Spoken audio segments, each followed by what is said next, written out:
Hello guys, welcome back to Kudos vlogs. അപ്പോൾ ഇന്ന് നമ്മുടെ ഹോസ്പിറ്റലിലെ രണ്ടാമത്തെ ദിവസമാണ് കേട്ടോ. രാവിലെ നല്ല ലേറ്റ് ആയിട്ടാണ് എണീറ്റത്. കാരണം ഇന്നലെ രാത്രി കൂടെ ഒട്ടും ഉറങ്ങിയിട്ടുണ്ടായിരുന്നില്ല.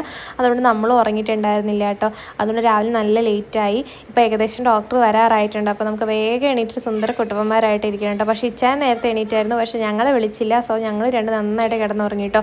പിന്നെ നമ്മൾ ഇന്നലെ റൂം മാറിയിട്ടുണ്ട് കേട്ടോ, താഴെ നിന്ന് മേലേക്ക്. കുടുവാണയിൽ എത്ര വിളിച്ചിട്ടും എണീക്കുന്നില്ല. ഇന്നലെ മേടിച്ചെടുത്ത ഡോറേനെയും കെട്ടിപ്പിടിച്ചിരിക്കുകയാണ് കേട്ടോ. അങ്ങനെ ലാസ്റ്റ് ഒരു വിധത്തിൽ എണീപ്പിച്ച് ഞങ്ങൾ നേരെ ചായ കുടിക്കാൻ പോയി. അവിടെ ചെന്നപ്പോഴാണെങ്കിൽ അവൾക്ക് ഇഡ്ഡലി വേണം, പക്ഷേ അവിടെ ഇഡ്ഡലി ഇല്ല. പിന്നെ ഞാൻ ലാസ്റ്റ് ഒരു വട്ടയപ്പം വാങ്ങി കൊടുത്തിട്ട് പറഞ്ഞു ഇത് ഇഡ്ഡലിയാണ്, മധുരം ഇട്ടുണ്ടാക്കിയതാണെന്നൊക്കെ. പക്ഷേ കൊച്ചു എന്നെക്കാളും മിടിക്കായതുകൊണ്ട് എൻ്റെ കള്ളത്തിൽ അവൾ കയ്യോടെ പൊക്കി. അതുകൊണ്ട് അവൾ ബാക്കി തിന്നില്ല. അതിൻ്റെ പേരിൽ എന്നോട് നല്ല ഉടക്കായിരുന്നു ഗൈസ്. അങ്ങനെ എന്നോടുള്ള ഉടക്കും ബഹളവും കലഹവും യുദ്ധമൊക്കെ കഴിഞ്ഞതിന് ശേഷം അപ്പനും മോളും കൂടെ നല്ല സുഖമായിട്ട് കിടന്നുറങ്ങി കേട്ടോ. പുറത്താണെങ്കിൽ നല്ല അത്യാവശ്യം ചാറ്റൽ മഴയും കാര്യങ്ങളൊക്കെ ഉണ്ടായിരുന്നതുകൊണ്ട് ഉറങ്ങാൻ പറ്റിയൊരു ക്ലൈമറ്റ് ആയിരുന്നു. പക്ഷേ എനിക്ക് ഉറക്കം വന്നില്ല. അല്ലെങ്കിൽ ഇങ്ങനെയുള്ള സന്ദർഭങ്ങളിലൊന്നും എനിക്ക് ഉറക്കം വരില്ല ഗൈസ്. അങ്ങനെ ഞാനിങ്ങനെ ഓരോ കാഴ്ചകൾ കണ്ടുകൊണ്ടിരിക്കുകയാണ് കേട്ടോ. എനിക്ക് സത്യത്തിൽ നല്ല ടെൻഷനായിരുന്നു കുടുംബങ്ങൾക്ക് പനി കുറയാത്തതിൽ. പക്ഷേ എന്നോട് ഡോക്ടർ പറയുമായിരുന്നു കുഴപ്പമൊന്നുമില്ല, നമുക്ക് നോക്കാം, വെയിറ്റ് ചെയ്യാമെന്നൊക്കെ. ഇന്നപ്പോൾ ഒരുപാട് അങ്ങനെ അങ്ങ് പനിച്ചിട്ടില്ല.